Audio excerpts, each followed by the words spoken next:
Biden making history, but not in a good way. Surging gas prices and higher rents, pushing inflation to a 40-year high.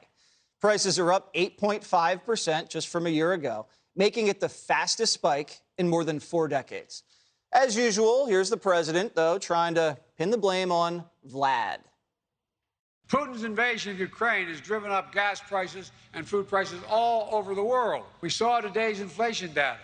70% of the increase in prices in March came from Putin's price hike in gasoline. I'm doing everything within my power by executive orders to bring down the price and address the Putin price hike. In fact, we've already made progress since March inflation data was collected. Your family budget, your ability to fill up your tank, none of it should hinge on whether a dictator declares war and commits genocide in a half a world away. To help deal with this Putin price hike. Nice try, Joe. But the numbers tell a very different story. Prices have been on the rise since President Biden took office, long before Putin launched his invasion. And even the left-wing media doesn't buy it. Watch. I think there's this whole idea, oh, the White House is just losing the messaging war. You know, if only they knew how good the job situation was. But if you ask Americans, why do you think the economy is bad? It's inflation. The voters know exactly what's going on. They're not stupid. They're not stupid, Dana. I think that also the Putin price hike, like it's, you know, like when somebody tries too hard. Yeah. And it's just like, Don't oh, I know you cringe. You cringe. And I feel like the Putin price hike, like people know what's going on. They know the prices have been going up for a long time. They can appreciate the fact that there was a supply chain crisis. And but they also know what happened on energy prices as well. And that the signals that were sent to that industry. Look, the darling of the midterm election ads is not going to be Donald Trump. It's not going to be Nancy Pelosi. It's going to be these Obama economists who are coming out and saying the Obama alums running the economy for President Biden have it all wrong. And you can just, those ads cut themselves right now. The media also, I don't know, guys, have you noticed that they're trying to help the Democrats so much right now? Like all these articles are like, midterm's going to be really bad. Democrats better pay attention. Wow, it could be even worse than they think. And you see it all everywhere. They're trying to send signals like, you got to do more. And I don't think Putin price hikes is going to cut it. Is the Putin price hike going to cut it, Harold, or they think they need to change the message? So there's no doubt the polling data we've seen, inflation is what small business leaders, from all the polling data from the NFIB and other business organizations, whether you think it's inflation, this is what people believe, and you can't fight that, which I think is what you're saying. Two, they do have to tell a better story, but they need to tell a better story with answers. My introduction to politics and orientation to this day remains, I like all the hoopla and the noise and all, you got to have people doing that, but at the end of the day, you got to figure out how you solve it. And if I'm in the White House, I do what I've been saying now for a few weeks. There's a tremendous amount of money that the country appropriated to deal with COVID. Now, just to step back for a moment, gas prices are up because of Vladimir Putin. They were going up before, but there's no doubt when you impose sanctions on a huge producer of gas and oil, whatever the thing is, it's gonna cause prices to go up. They're the biggest producers of wheat. Things are gonna go up if there's sanctions on that country. Shanghai shut down because of COVID. Now, we can quarrel with whether Shanghai should have done that, but that's what's happening. So you're saying blame China instead of Russia? No, I'm just only being a realist. So about what now we all know he's not the first president to play politics.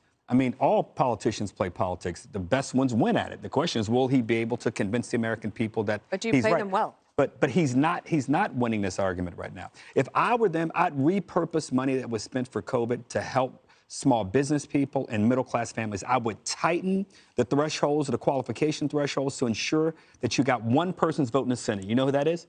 Joe Manchin. I'd have him at the White House and be saying, Joe, you want to be number one, Joe, and me number two, Joe, I'll accept that. But I want the best answers for West Virginians and the rest of the country. I think short of doing that, Democrats are going to continue to face polls like this, and we could find ourselves, I'm a Democrat, we could find ourselves in a really bad electoral position come November. And frankly, we would deserve it. Do you feel proud when you say you're a Democrat? Do you feel proud when you say Jesse Jr.? Yes, I do. All right. Judge Jeanine, you're tapping away over there. What do you want to say? That's her agreement. Yeah, okay, here's the bottom line.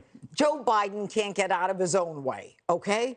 You think Joe Biden is going to change the message? It's all about Putin. It's all about Putin. It's all about Putin. That's all he knows to say. And the American people are smarter than that. They saw gas prices go up before Putin. And by the way, a lot of these, the sanctions don't go into effect until June 24th. Who are we kidding? And Joe has an answer for it. Here's the good news. He's going to make sure he's going to suspend the ban on higher ethanol gasoline to lower prices, which amounts to pennies on the gallon. So that's his resolution. Joe Biden deserves what he's getting because he has been so woke and so focused on the left that he hasn't been listening to the American people. But how could he listen to the American people? He doesn't know what he's doing. And the problem here going forward is he's bringing everyone down with him. This is April. He doesn't have the time to do it. And by the way, he was running to Iowa today, and apparently the front runner in Iowa didn't manage to get the sufficient numbers to qualify for the primary, the guy that he's supporting. I mean, they're just a mess. The whole thing is a mess. So when it's your fault, take the burden and deal with it. But he can't because he's incompetent. Greg, the judge makes a good point. If he had just listened to the American people in the spring, in the summer, in the fall, that were kind of people getting upset about inflation, instead of listening to his advisors who were saying, it'll go away, he might have been ahead of this a little bit. You don't have to listen to the American people when you have pollsters. Remember, no problem exists until the pollster tells you it exists, true. Right? I don't know what's worse, having CNN poop on you or a bird. But you saw in that video, you saw a big pile of bird crap on Biden's shoulder, followed by CNN. And I couldn't tell which was more damaging. But I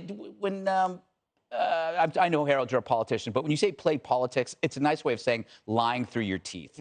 And the Putin price hike is a lie. It's a lie. And it's because it's an effort to, instead of solving the actual suffering, solving the messaging. And I think when you were talking about the overkill, it's like they're tackling the messaging first rather than the actual problem.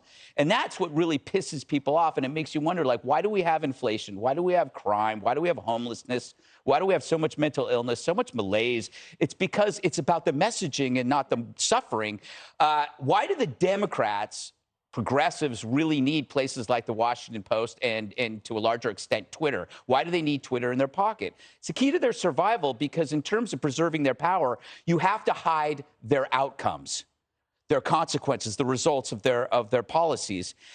Think of how the media was able to cover for the riots, the Hunter laptop, mental illness, which is raging across this country and has gotten worse.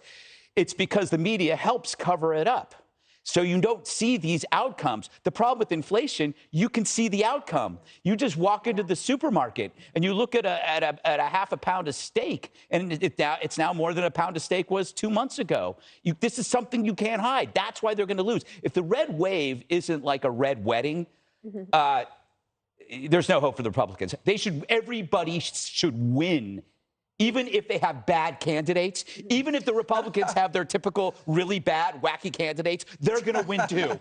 May the wackiest candidates win in a red wave. The other thing that Biden could do that would actually be a little bit more believable and make it is, why don't they blame the Fed? I would blame Powell like every single day of the week. So you like that politics, but not the politics. That's the truth, though. Powell should have raised rates last year. Man, I could. What do they say about? What do they say about bird poop? I could be the Fed chair. Coming on it's good luck, and that means he's in for some good luck. Can't get any worse. Well, you know what? It could have landed on his head. So it landed on his shoulder. So what does that tell you? Well, he's got some good luck. Oh. You know. All right. No sniffing that hair. It's true. Hey, Sean Hannity here. Hey, click here to subscribe to Fox News YouTube page and catch our hottest interviews and most compelling analysis. You will not get it anywhere else.